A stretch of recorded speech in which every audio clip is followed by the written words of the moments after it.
Parlons de théologie, une fois de plus.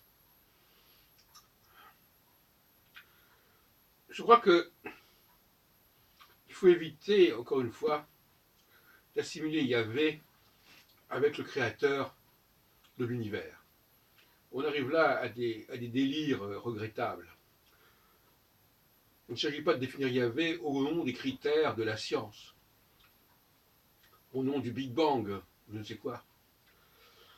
Yahvé est un épiphénomène, si on veut, quelque part. C'est-à-dire, c'est quelque chose qui aurait pu ne pas exister, tout comme les dieux qui ont façonné notre terre ne sont pas non plus les dieux d'origine, ne sont pas le processus, le principe primordial. Voilà donc deux erreurs qui sont commises. Aussi bien l'émergence de ces dieux qui ont transformé, mais non pas créé notre terre. Ils l'ont converti, ils l'ont instrumentalisé, mais ils ne l'ont pas créé ex nihilo. Nous ne sommes pas dans l'ex nihilo, dans la théologie judaïque.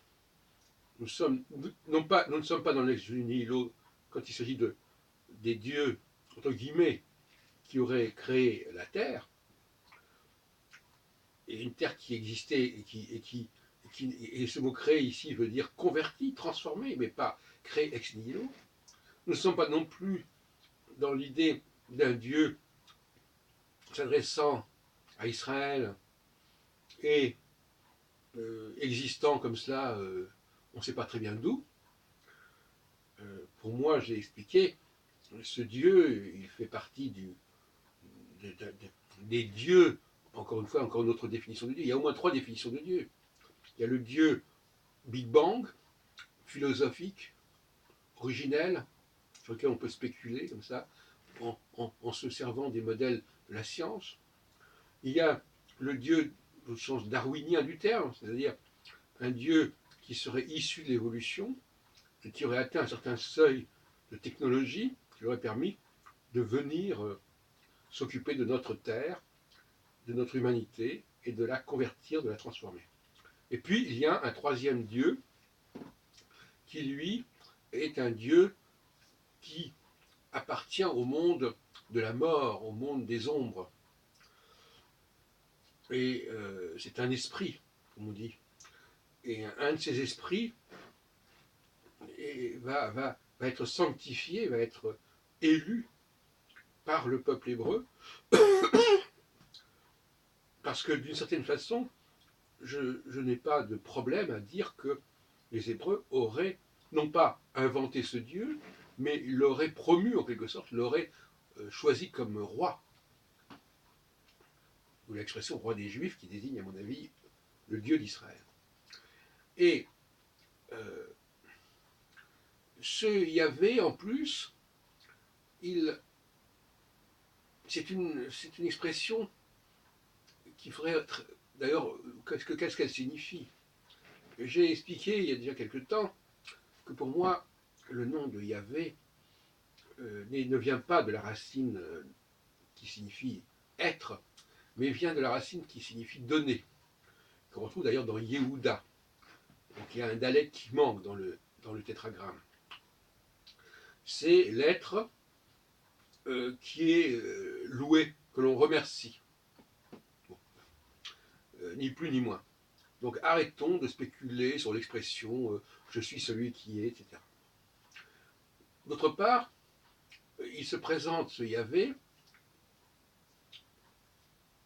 ce Dieu qui est loué, qu'on retrouve d'ailleurs dans Alléluia, d'une certaine manière, il se représente en tant que résultante, en quelque sorte, de trois dieux. Le Dieu d'Abraham, le Dieu d'Isaac et le Dieu de Jacob. Et donc finalement, quelque part, ce n'est même pas un être réel, Yahvé. C'est une espèce d'alliance entre les trois dieux, si on peut dire. C'est une construction, c'est un artefact. C'est un empire, si on veut. Et d'ailleurs, de toute façon, dans ma philosophie, tout ce qui est unitaire est artificiel. Tout ce qui est unitaire correspond à un moment particulier où on essaie d'égaliser les choses, mais c'est très provisoire, et finalement c'est une sorte de déni de réalité. Donc, Yahvé est en réalité le Dieu d'Israël, il est constitué de 3 dieux. Voilà. Qu'on présente comme étant le Dieu d'Abraham, d'Isaac et de Jacob, peut-être que c'est autre chose. En tout cas, il y a 3 dieux, 3 entités. Et ce n'est pas par hasard que le christianisme reprend cette idée de Trinité, de toute façon. Et là, il y a un malaise, encore une fois. Jésus,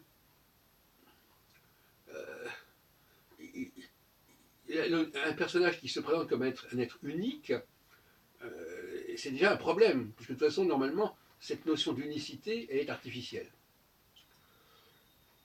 Et donc, en quelque sorte, on retrouve que c'est Jésus, que Dieu est présenté comme étant à la fois le Père, le Fils, le Saint-Esprit, etc.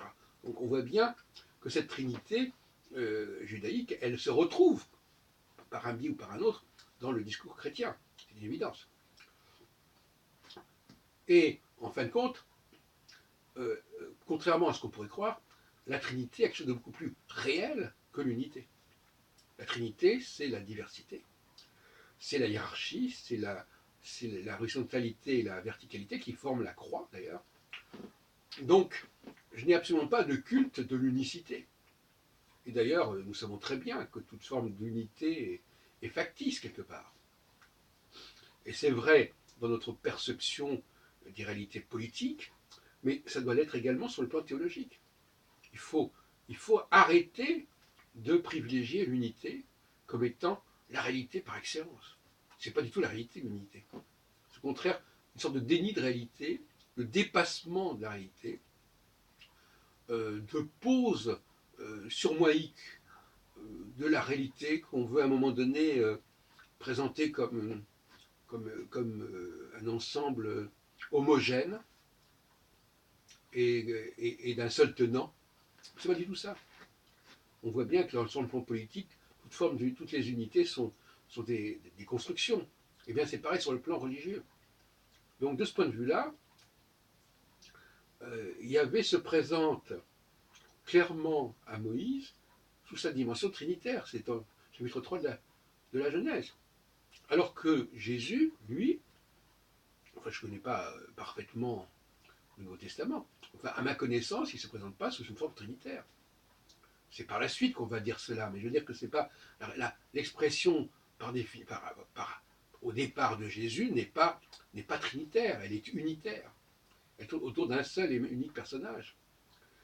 Même si, par ailleurs, comme on l'a dit, il y a une dimension trinitaire qui va se rajouter. Mais à quel moment cette dimension trinitaire se rajoute? That is the question. Donc, je m'intéresse beaucoup, par exemple, à ce que dit M. Arnaud Dumouche. Ces réflexions sont intéressantes. Je les ai d'ailleurs souvent reproduites sur mes différents supports, notamment sur Hébraïque Télé. Mais, en fin de compte, je crois qu'il fait tout à fait fausse route, parce que à partir de cette notion de Yahvé, je suis celui qui est, etc., à mon avis, auquel on accorde beaucoup trop d'importance. Bon. Et c'est le verbe être, en fin de compte. Bon, enfin, moi, je pense que c'est plutôt le verbe donner, remercier. En hébreu, d'ailleurs, on dit toda pour dire merci. On retrouve cette notion. Le dalet est fondamental. Alors, le dalet, c'est le 4, la 4e lettre. Et cette absence du dalet dans le tétragramme est tout à fait bizarre, tout à fait étrange. Et à mon avis, le peuple Yehudi, dans Yehudi, on retrouve le tétragramme, mais avec le dalet. Donc le peuple juif, c'est le peuple qui loue son Dieu. Donc il n'y a pas besoin de parler de Yahvé, c'est plutôt Yahoud, qui pourrait dire que Yahvé.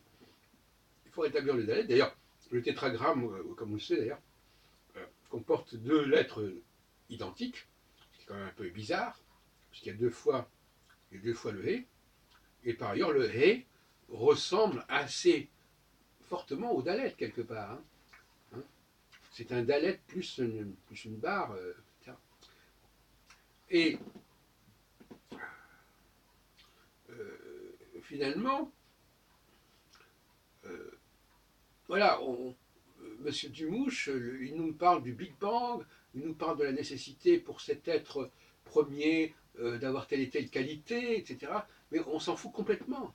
Ça n'est pas notre sujet.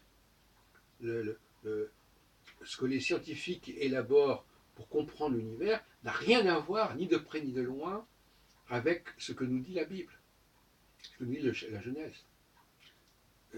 La Genèse ne nous parle pas du tout de l'origine de l'univers.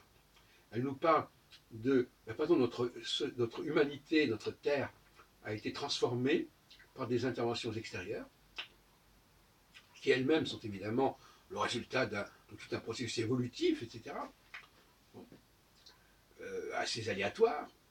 Et elle nous parle aussi, bien entendu, et ça on dit Elohim, mais en réalité il ne faudrait pas dire Elohim, parce que Elohim c'est justement ce qui désigne Yahvé. Yahvé ce sont les Elohim. Yahvé se dit, il dit, je suis le Elohé. Il dit carrément, je suis le Elohé d'Abraham, je suis le Elohé de Isaac, je suis le Elohé de Jacob. Donc il disait les Elohim. Et donc il ne faut pas utiliser Elohim dans le premier chapitre. Moi j'ai proposé d'utiliser le mot Néphilim, qui veut dire, qu'on trouve dans la Genèse, qui veut dire ce qui est tombé. Ben, quelque part, ce sont des dieux qui sont tombés sur la terre, qui sont descendus. Bon, donc on pourrait discuter là-dessus. Mais je préfère le mot Néphilim au mot Elohim, d'autant plus que Yahvé dit à un moment donné, au début du décalogue, tu n'aimeras pas d'autres dieux que moi, Elohim Acherim. Donc il désigne bien, il désigne les dieux auxquels il appartient à la catégorie des Elohim. Et il ne veut pas qu'on adore d'autres Elohim que lui.